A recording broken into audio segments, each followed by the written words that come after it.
Hello there my fellow holotable heroes, and welcome to another Rise of the Empire Territory Battles video guide. You will be able to find this and all my other guides on my SWGOH Life website, so if you haven't seen it yet, definitely go and check it out. There'll be a link in the description below. In this video, I'm returning to Mustafar. Now, I've already done a planet guide for Mustafar, as well as like the full clear of Sector 1. Again, there'll be a link in the description below. But obviously since then it's been a few months, so maybe now I've got a few more teams to try out that I didn't try initially, or maybe try different teams on different nodes just to see how they operate. So let's just first kick off here at the bottom left. Can't remember who the boss is in second wave. I guess we'll have to wait and see.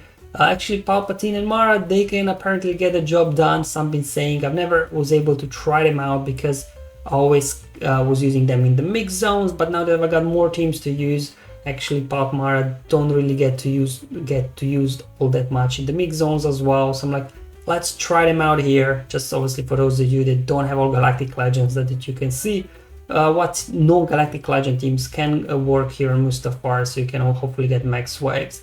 So with all of these, the trick is always to keep Droideka under control, but if you don't handle B2s first, then obviously you can get wrecked. So I'm just gonna do here, try to use just kind of basic attacks, no AoEs, so we don't trigger these guys. There we go, we're down to 2 stacks already. I'm just going to go ahead and yeah, let's go ahead. Actually, I really want to fracture Droideka. Let's just go ahead. Hopefully we can take an AoE there, a couple of AoEs there from B2 and B1. My Mara barely hanging in there, so maybe it wasn't the smartest move. Maybe I should have like swap their meter with Mara, finish off B2s, and then drop their fracture on Droideka. But after, you know, B2 is down, you got Droideka fractured, you don't really have a whole lot to worry about. We also got Days on Magna Guard, so they won't be counter-attacking, getting there also taunts. We got these things under control, everybody, so just go ahead actually and finish off B1, so it does stop healing. And let's go ahead, finish off Droideka. As you can see, turn meter is flowing really strong here. Caught as well there. Stuns on most of the guys, just battle droid. There we go, drop a stun on there as well. We'll just keep going here. I did the other ability to gain health steal up on my guys. Hopefully Mara can heal up a little bit for the start of next wave. So hopefully we can survive the opening sequence. Alright, just finish off the last Magna Guard and heading into the second wave. Alright, and so, okay, yeah, alright, so this is the one with Nute. Luckily, no Droideka, but we got 2 B2s to deal with.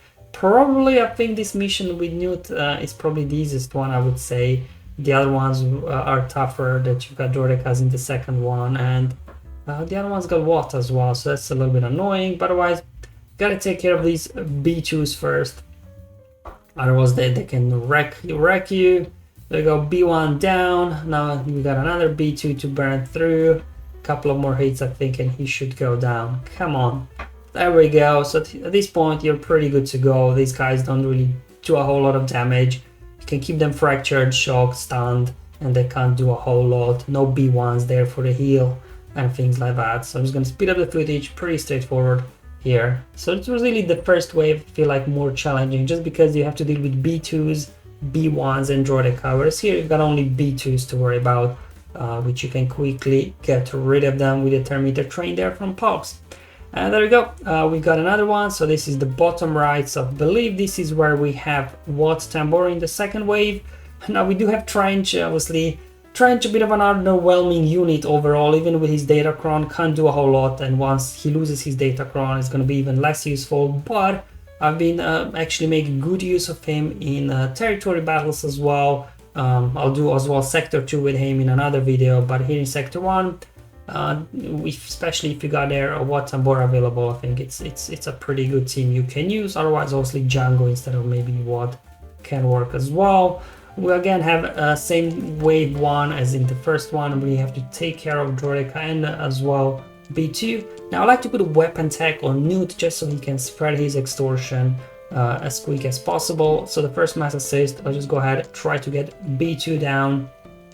Alright, so we almost down B2. Let's go ahead, land a stun, shock, something on Droideka just a little bit, try and get him under control. Let's go ahead and now drop extortion. over on Droideka. This now killed off B2, so we don't have to worry about him.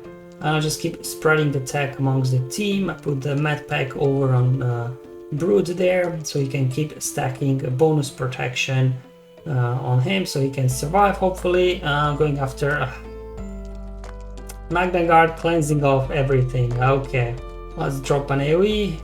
Again, cleansing.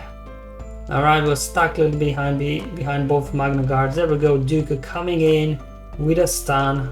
Let's go ahead, hide everybody in stealth. So if Droideka does get a big hit out, he'll just defeat a Geobrute, which we can then resummon anyways. He got a lucky dodge there. Well, Droideka, I guess he does have extra evasion, I believe, so that's okay. And then let's go ahead and put the med pack over on, the tank tech over on Admiral Trench. Maybe not the best option, but also now if we do go under stealth, he will get exposed, so maybe I should have put it on Brute instead, I'm not sure. Anyway, we just need to finish off Droideka and then we are good to go here. I mean, these guys don't pose any threat.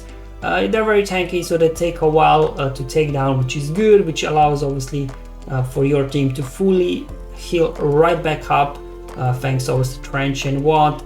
And then obviously you can also make sure that when you finish the wave, all your special attacks are off cooldowns, so you've got all of them at disposal for the beginning of wave 2, so you can hopefully keep the guys under control.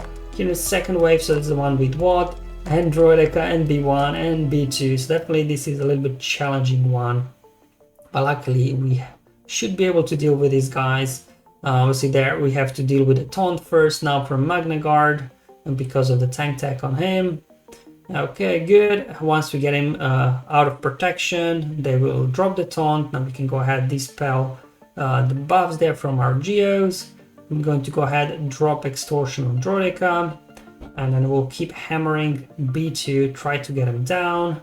There we go, B2 down, and we can now try to get control on Droideka. He's got damage immunity, as well as tenacity up, so can't do a whole lot, but we got a dispel coming in, but this was an AoE which also triggered the taunt on Magna Guard.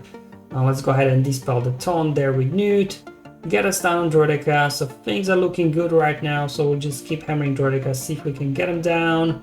Magna Guards coming in with a taunt, definitely double Magna Guard situation is a little bit annoying, but there we go, they defeated Brute Droideka there, we can bring him back.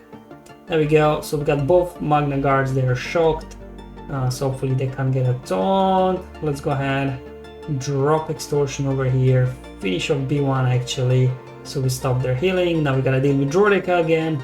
Fine, let's just go ahead, finish off that Magna Guard, it was so close to dying off anyways. Stuck behind Magna Guard again, so I guess we'll have to burn through Magna Guards anyways, and if Droideka unloads, obviously it doesn't matter, because we can bring our summon back. There we go, perfect, and we can just go ahead here and keep rolling. As soon as we defeat Droideka there, obviously Watt will just escape the battle and we should be good to go. Drop an Extortion. Now we can just go ahead pop the special there from Watt, which will trigger damage over time effect, defeating Droideka in the process, and Watt on board just escaped from the battle. And there you go guys, that's how I've been using Admiral Trench. At least I guess he's useful in territory battles, if nowhere else, so at least we have a use for him now. Thank you for watching guys, hopefully this video was useful and helpful. Let me know in the comments below or on my Discord server, but until then have fun, enjoy life, and may the RNG be with you my friends.